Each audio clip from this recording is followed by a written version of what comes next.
the Red Door. What's going on with that? It's a very common question. I haven't revealed that yet. So. Okay. Does R plus okay? You have to wait for these last two books. Don't be too impatient. It's only been 12 years since the last one. Throughout A Song of Ice and Fire, Daenerys Targaryen longs for home.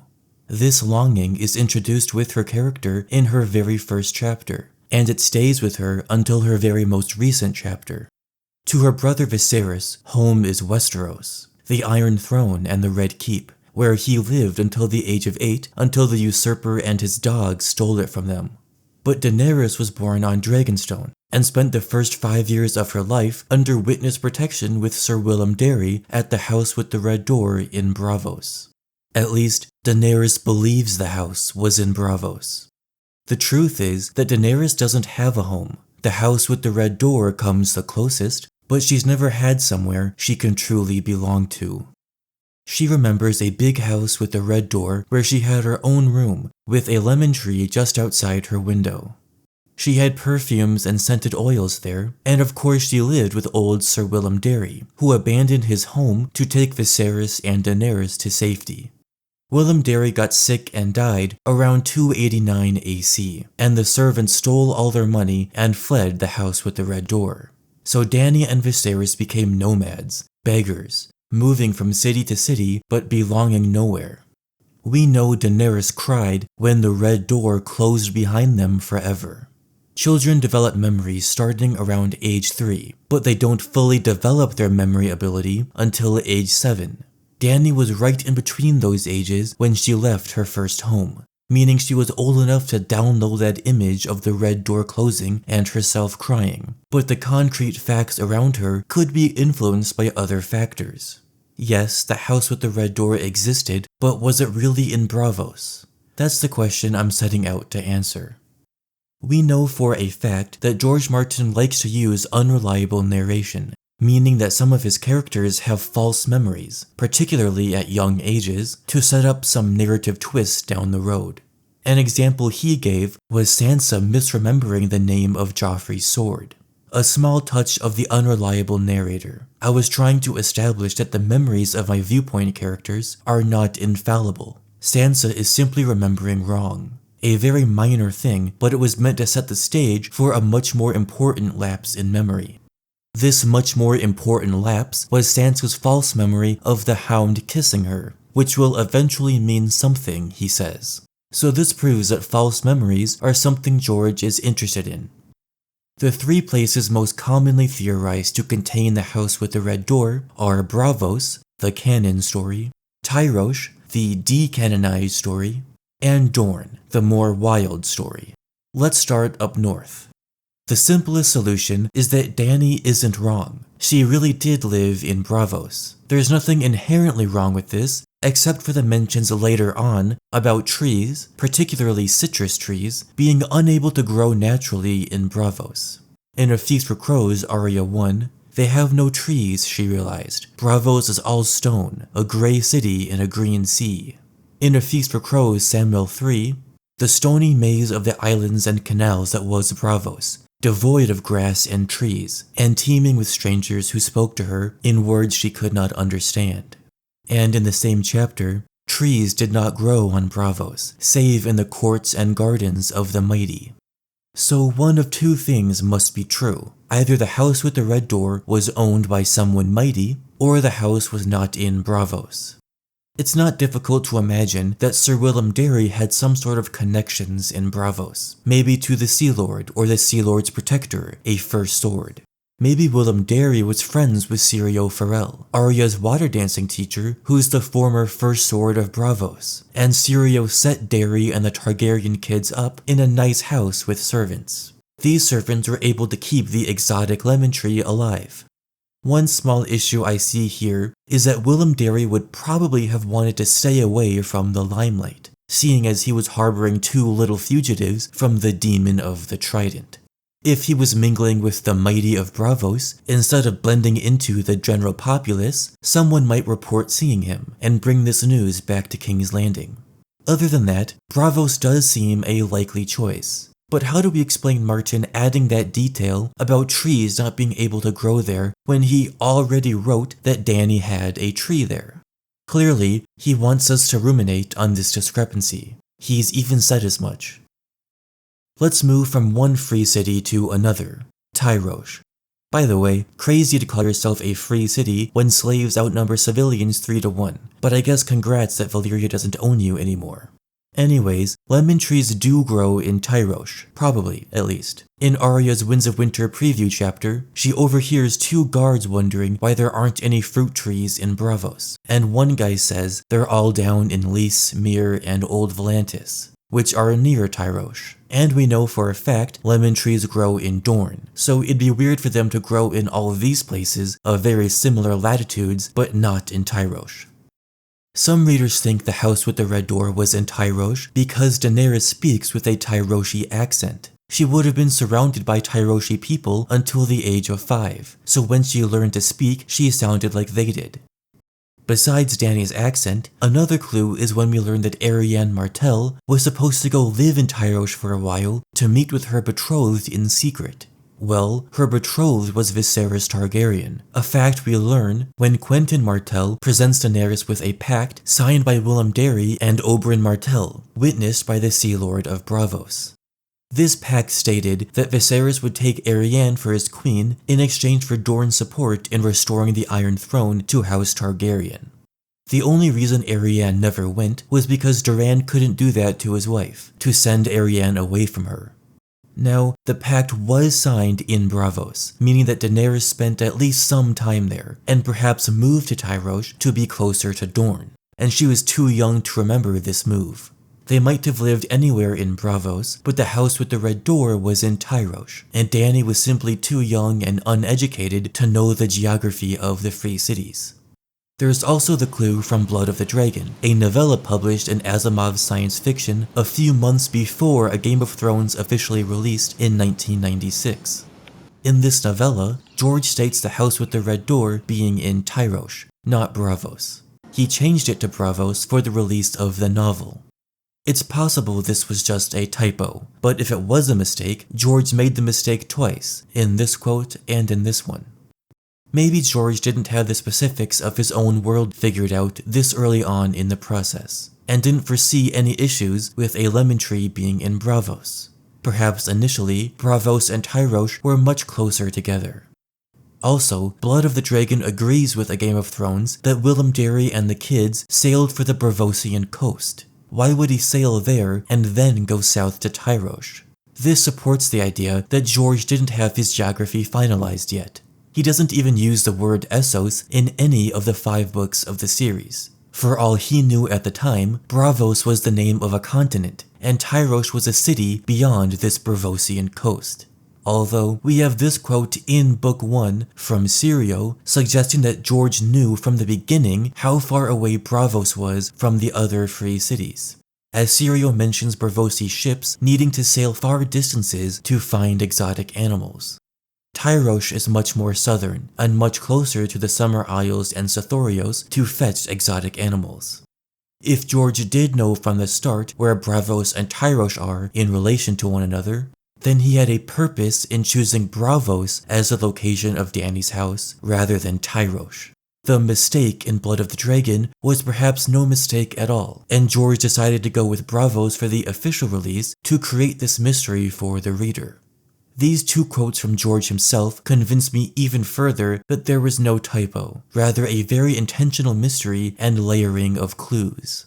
And if the one place Dany longs for and remembers so fondly was in Tyrosh, maybe that's why George makes her so infatuated with Daario Naharis, a Tyroshi sellsword. She's so comfortable around him because for some subconscious reason, he reminds her of home. This is certainly another good theory, but it begs the question, if Daenerys constantly remembered the house with the red door being in Braavos, why did Viserys never correct her if the house was really in Tyrosh? What does Viserys gain from that? Let's keep that in mind and move on. A bit crazier of a theory is that Dany's house with the red door wasn't in Essos at all, but instead down in Dorne. We know lemon trees can grow there. There's even a house dalt of lemon wood. We know that Oberyn Martell signed that pact with Willem Darry, the one that betrothed Viserys to Arianne. Oberyn is the Red Viper of Dorne. Dany lived at the house with the red door. Red Viper of Dorne. Red Door. That's interesting. Is it possible that Dany lived with Willem Darry in Braavos for a couple years, then went to Dorne with Oberyn after the pact?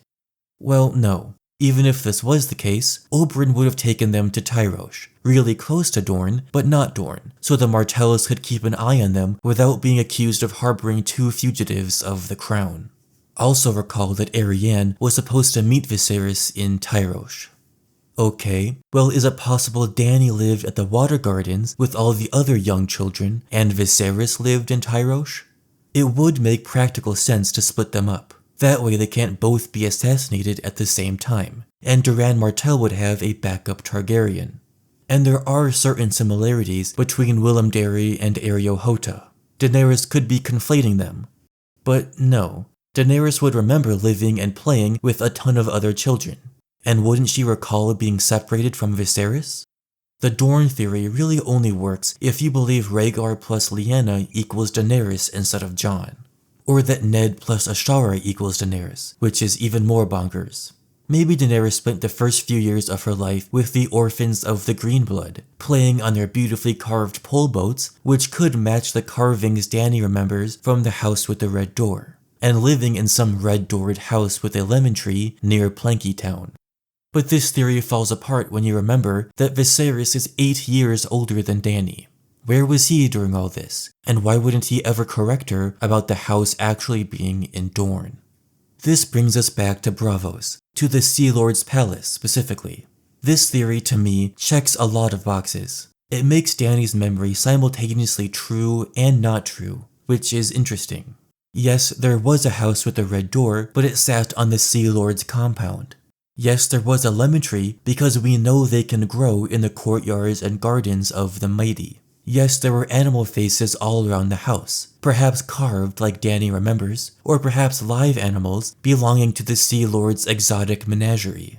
And we can't ignore that the Sea Lord witnessed Oberyn and Darry's pact. He knew he was harboring the last known heirs of the Targaryen dynasty. Wouldn't he keep them close? Perhaps not in the main palace, but in a smaller, red-doored house on his compound? There's lots of land here, as we can see via this official map. Plenty of room for that little barefoot girl to run and play. To bolster this theory even more, we have the Iron Bank. Predicting that the usurper's reign would be unsteady and perhaps expensive, the Iron Bank insured themselves by hiding the Targaryen kids with the Sea Lord. This was their contingency plan if Robert ever borrowed money he couldn't pay back, which did end up happening, but many years later. When Jon meets Tycho Nestoris, we read, "When princes defaulted on their debts to lesser banks, ruined bankers sold their wives and children into slavery and opened their own veins. When princes failed to repay the Iron Bank, new princes sprang up from nowhere and took their thrones." So Dany and Viserys were a threat the Iron Bank kept hold of over Westeros, until the Greyjoy Rebellion happened and the bank realized how united and stable Westeros was under Robert's rule, being able to swiftly put down a malcontent. This lines up with Daenerys leaving the house with the red door, around the age of 5 in 289 AC. The Iron Bank and the Sea Lord lost interest with them and saw them as an insurance policy that would never bear fruit. As much as I love this theory, and it does connect some dots, there are a few problems. For one, wouldn't Daenerys remember seeing the Titan of Braavos? The Titan is an enormous statue of granite and bronze, a terrifying sight to behold, something that would surely stick in a 5-year-old girl's memory. Not to mention that Dany would hear the Titan's roar every single hour of every day, and whenever a ship approached. This roar could be heard all the way across the lagoon of Braavos. But in Book 3, Dany is accused of never seeing the Titan of Braavos, and she doesn't correct him. Why would George go out of his way to insert this detail? In that same vein, you'd think the Sea Lord's menagerie of exotic animals would make more of an impression on her than carved animal faces. So now I'll posit an even wilder explanation. The house with the red door doesn't exist. Not anywhere physical, at least. It's a creation of Dany's subconscious, a way for a traumatized little girl to house her real memories that came later, like selling their mother's crown, roaming from one free city to the next, and Viserys abusing her in something nicer than reality. The house with the red door is something Dany can hope for, something she can yearn to return to amidst all the terribleness, because we all need hope. George Martin, contrary to what some illiterates may tell you, is not writing a nihilistic story. But the important thing is that love and compassion and empathy with other human beings is still possible. Laughter is still possible, even laughter in the face of death. There is darkness in the world, but I don't think we necessarily need to give way to despair. So winter is coming, but light the torches and drink the wine and gather around the fire. We can still defy it. This encapsulates Daenerys perfectly. So instead of falling to despair, she conflated multiple positive memories in Essos into one home in her memory she can feel nostalgic towards. Or how about a magical explanation? Daenerys is Valyrian. She has the blood of the dragon and receives dragon dreams, like how Daenerys the Dreamer saved the Targaryen line by getting them the hell out of Valyria before the Doom. But what if Dany's dream of that molten black dragon from Book 1 isn't her first dragon dream? Perhaps as a young girl, Dany dreamed about living happily and peacefully in a house with a red door, with a lemon tree outside her window. Without understanding what this dream was, Dany misconstrued it as an actual memory. Maybe, just as Dany saw the future through her dreams, Daenerys was seeing the past. That little barefoot girl running towards a red door was a previous Daenerys, King Daeron II's sister who married the Prince of Dorne. The house with the red door is actually the Red Keep, her ancestral home. But it was not the plains Dany saw then. It was King's Landing and the Great Red Keep that Aegon the Conqueror had built. It was Dragonstone, where she had been born. In her mind's eye, they burned with 1,000 lights, a fire blazing in every window. In her mind's eye, all the doors were red. And let's not forget that in Dany's 9th chapter ever, the red door takes center stage in another dragon dream. She could smell home. She could see it there, just beyond that door. Green fields and great stone houses, and arms to keep her warm there. She threw open the door. Inside, she finds her brother Rhaegar, but when she lifts his visor, the face inside was her own. The last dragon. The last. So George draws a connection in Dany's dragon dream between her quest for the red door and the realization that she is the last dragon. A chapter later, she hatches Drogon, Rhaegal, and Viserion. The red door exists in her mind as a form of self-determination. As long as she keeps striving towards it, she'll eventually end up where she belongs. Forgive me for the tinfoil. I have to sneak it in sometimes. While I do love the idea of the house with the red door being some sort of artificial creation of Dany's young brain, it again begs that same question. If the house didn't exist, why would Viserys never correct her? And we can ask ourselves, does this even matter? We're making this shit up. What is George trying to do with this discrepancy between Dany's memory and the repeated mentions of citrus trees not growing in Braavos? One explanation is the same he gave for Sansa, that her mistaking the name of Joffrey's sword was a sprinkle of unreliable narration for the light dusting that came later when she misremembered the Hound kissing her. Perhaps there will be even a third one, in which Sansa misremembers something extremely crucial. Lemon cake's my favorite. For Daenerys, what instance of unreliable narration later on is this lemon tree business trying to set up? Perhaps a larger revelation that Dany's early childhood was a lie, that the house was in Tyrosh, or the Sea Lord's palace, or Dorne, or it didn't exist at all. And Dany will begin questioning herself as she already has, wondering if she's becoming mad just like her father. And then she'll see Aegon in the Red Keep, beloved by the lords and smallfolk alike, living in the home she had never known, and Dany will go insane and burn it all to the ground. Is what I would say if I didn't know how to read. We can connect the Red Door Lemon Tree business to the words of Quaithe, both of which echo in Dany's mind throughout the story. Quaithe says that to go forwards, Dany must go back. She is going back right now to the Dothraki Sea, probably to win the Khalasars to her cause. But perhaps she'll keep going back, all the way to Braavos, hoping to find the house with the red door before leaving Essos for Westeros. But Daenerys won't despair if she learns the house with the red door isn't there anymore. It was the only home she'd ever known, but Dany knows it wasn't truly her home. That's one of the biggest through lines of Dany's arc, finding a home, somewhere she can belong, surrounded by people who love her, who she can call family. Watch my Daenerys Mega video to hear more about that. This is all very personal for George. He's inserted himself in Dany's backstory. He descends from the Bradys, the richest family in Bayonne, New Jersey, until the Great Depression took all their money. As a little boy growing up in the projects, George would walk past the Brady house on his way to school, the house where his mother grew up, the house his grandfather built. Of course, the Brady house has a red front door. This home in Daenerys' mind represents her deep-rooted desire for home, a yearning to go back in time when everything was better, even if it's not possible. It's deeply human and relatable, and it's one of the reasons George Martin is my favorite author, and why Daenerys is my favorite character. Let me know down in the comments where you think Daenerys spent the first few years of her life. Where was the house with the red door, if it existed at all?